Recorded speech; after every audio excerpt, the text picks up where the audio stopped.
bonne innovation, c'est une innovation qui apporte de la différenciation et de la valeur ajoutée par rapport au marché dans lequel elle s'inscrit, sans tomber dans le futile ou dans le gadget. Ça, c'est important. En résumé, je dirais que, in fine, une bonne innovation, c'est une innovation qui arrive à s'inscrire dans le quotidien et dans les habitudes du consommateur, et donc qui dure dans le temps. Pour cela, je vois des critères de succès d'un point de vue consommateur et d'un point de vue magasin. Donc, d'un point de vue du consommateur, il faut que ce soit un produit, un concept qui soit très facile de compréhension, soit via son packaging, via les éléments qui sont dessus, via le format.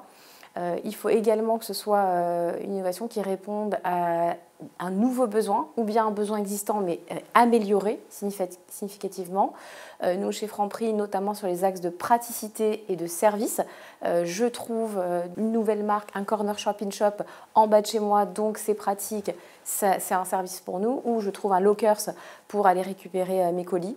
Un deuxième axe qui est important, c'est une innovation avec une dimension engagée pour permettre aux clients, parce que c'est vraiment une recherche aujourd'hui de consommer durable et je dirais de consommer avec un geste citoyen. Ça peut être le bon pour le climat, bon pour la planète, avec tout ce qui est produits éco-conçus, produits réduits en plastique. Ça va être aussi toute la partie dimension sociale du produit. Et ça peut également être un produit très important qui soit aussi dans mon budget. Donc voilà, l'aspect budget est très important on top. Voilà, d'un point de vue magasin, c'est très important parce que pour que ce soit acheté par le client, il faut qu'en magasin, ça soit compris. Donc une innovation, elle doit être très simple d'exécution pour le magasin.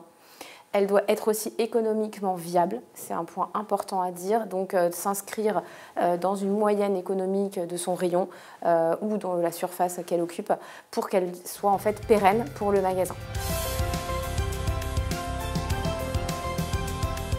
Il y en a beaucoup, mais je dirais Ramdam Social, c'est une marque engagée qu'on a d'ailleurs lancée chez Franprix il y a quelques mois et qui permet en fait un double geste. Donc pour le client, c'est consommer et acheter son produit du quotidien, par exemple des chips ou des sablés apéritifs, et très simplement, du coup, dans un acte quotidien, mais en cofinançant un encas pour les personnes qui sont en précarité alimentaire.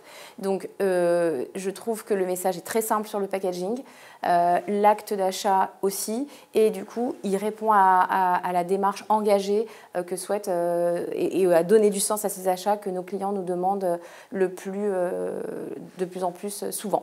Voilà, donc bravo, je trouve, à cette démarche-là qui coche pas mal de critères et du coup qu'on va continuer à suivre, nous, notamment chez Franprix, parmi d'autres innovations de l'année.